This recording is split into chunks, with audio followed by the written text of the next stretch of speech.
মোহাম্মদ সিরাজ কি আসলে 5টা উইকেট নেবেন? ভাই, আমার তো বিশ্বাস হচ্ছে না যে আমি আসলে কি কথা বলবো যে মোহাম্মদ সিরাজ 5 উইকেট নেবেন, নাকি ইন্ডিয়া যে কামব্যাকটা করলো সেটা কি আপনি ইজিলি বলবেন যে ভালো একটা কামব্যাক হয়েছে, নাকি এখনও ইন্ডিয়ার কামব্যাক হয় নাই, সেই বিষয় নিয়ে কিছুটা কথা বলবো। ওভালে চলতেছে ভারত বনাম ইংল্যান্ডের মধ্যেকার পঞ্চম টেস্ট ম্যাচ। এই পঞ্চম টেস্ট ম্যাচটা যতটা ইংল্যান্ডের জন্য গুরুত্বপূর্ণ, আমার কাছে মনে হয় তার চাইতে বেশি গুরুত্বপূর্ণ হচ্ছে ভারতের জন্য। কারণ ইংল্যান্ড যদি এই ম্যাচটা জিতে যায় তাহলে ইংল্যান্ড কিন্তু 3-1 ব্যবধানে সিরিজটা জিতে যাবে।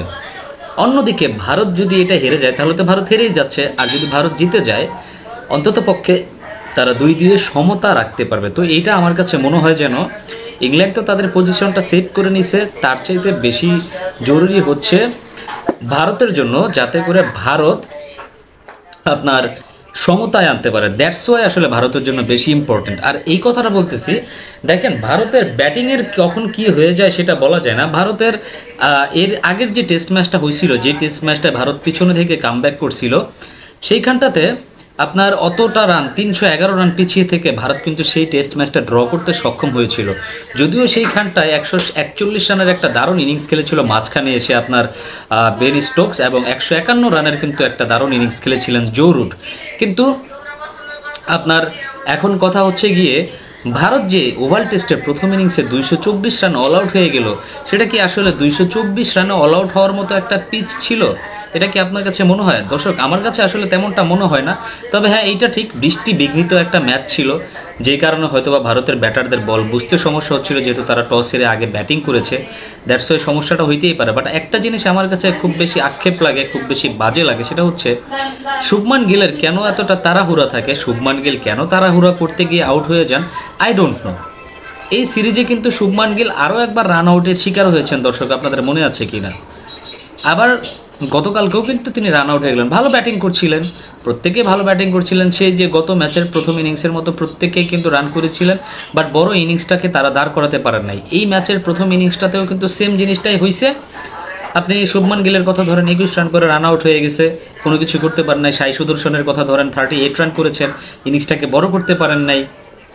কারণ নায়ার 54 রান করেছেন, ইনিংসটাকে বড় করতে পারেন নাই। আবার ওয়াশিংটন সুন্দর গত ম্যাচের সেঞ্চুরিয়ান, উনিও কিন্তু 25-26টার মতো রান করেছেন, কিন্তু কেউই কিন্তু আসলে ইনিংসগুলোকে বড় করতে পারেন নাই। সমস্যাটা হয়েছে আসলে এই জায়গাতে। এখন আসেন ভারতের 224 রানে যখন 10 উইকেটটা পড়ে গেল, তখন ইংল্যান্ড কি করলো? ব্যাটিংয়ে নেমেই বাস বল ক্রিকেট খেলা শুরু করে দিল।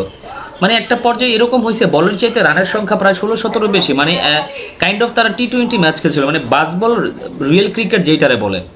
বাস বল তো এইভাবেই খেলে, তাই না? আর আমার কাছে মনে হয় ইংল্যান্ড এই বাস বল ক্রিকেটটা খেলতে গিয়ে নিজের আলটিমেটলি আরেকটা বিপদে পড়ছে। সেটা হচ্ছে ইংল্যান্ড ভারতের চাইতে এখনও 20-25টা রান পিছিয়ে আছে, কিন্তু তারা কিন্তু 5-5টা উইকেট হারিয়ে ফেলেছে।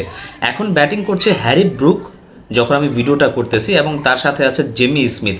এই দুইজন কিন্তু চাইলে ইনিংসটা অনেক বড় করতে পারে, কারণ আমরা দেখেছি যে এই দুইজন কিন্তু এই সিরিজেরই একটা টেস্ট ম্যাচে প্রায় 250+ একটা পার্টনারশিপ গড়েছিলেন এই দুইজন মিলে।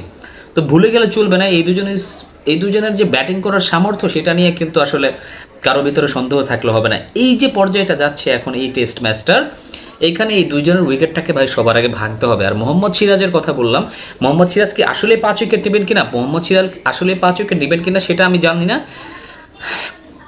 তবে ডেইল স্টেইন তিনি কিন্তু বলেছেন যে ওভালে মোহাম্মদ সিরাজ 5 উইকেট নেবেন। এক্সপিরিয়েন্সড ভাই ডেইল স্টেইন, তিনি জানেন যে কোথায় কী ধরনের বোলাররা উইকেট পেতে পারেন। অলরেডি কিন্তু মোহাম্মদ সিরাজ 3-3টা উইকেট তুলে নিয়েছেন। তিনি যদি 5টা উইকেট নেন, আর সেই 5টা উইকেটের বাকি 2টা যদি হয় হ্যারি ব্রুক এবং জিমি স্মিথের, এবং সেটা বেশ কুইক টাইমের মধ্যে হয়, তাহলে কিন্তু ভাই ভারতের জন্য সোনায় সোহাগা হতে যাচ্ছে। কারণ প্রথম ইনিংসে অলরেডি তারা অনেক বেশি কম রান করেছে। আর এই ম্যাচটাতে যদি আমার কাছে মনে হয় যে এই ধরনের ব্যাটিং কন্ডিশন দেখা যাচ্ছে, যে বোলাররা যে ধরনের সুবিধা পাচ্ছে, পেসাররা, যদি এই ম্যাচটাতে ইংল্যান্ড ভারতের চাইতে 100-150 রানও এগিয়ে থাকে, আমার কাছে মনে হয় যেন ভারত একটা বিপদে পড়ে যেতে পারে। বাট আপাত দৃষ্টিতে আপনি যেই পজিশনটাতে ভারত এখন খেলতেছে, 20 রান পিছিয়ে আছে টিম ইংল্যান্ড, এখনও 20টা রান পিছিয়ে আছে, হাতে আছে 5টা উইকেট। এই সিচুয়েশন থেকে যদি ভারত আরও কুইক 2-3টা উইকেট তুলে নিতে পারে, তাহলে আমার কাছে মনে হয় যেন ভাই ম্যাচটা একদম জমে ক্ষীর হয়ে যাবে। আজকের দিনের এখনও 40-র মতো ওভার বাকি আছে, দেখা যাক কি হয়, আমি জানি না। তবে এখান থেকে আমি এখনও বলতে পারি না যে ভারত কামব্যাক করে ফেলেছে, বাট ফর শিওর আমিও ডেল স্টেনের সাথে একমত যে মোহাম্মদ সিরাজ এই ইনিংসে মানে এই ম্যাচের প্রথম ইনিংসটাতে 5টা উইকেট নিতেই পারেন, এটা আমার বিশ্বাস। কারণ যেই সোর্সে তিনি বোলিংটা করছেন, যেই ধাঁচে তিনি বোলিংটা করছেন, নিতেই পারে। তবে দুইটাই টিমই আসলে খর্বশক্তির হইলেও আমার কাছে মনে হয় যেন বুমরা না থাকাতে ভারতের একটু প্রবলেম হয়ে গেছে।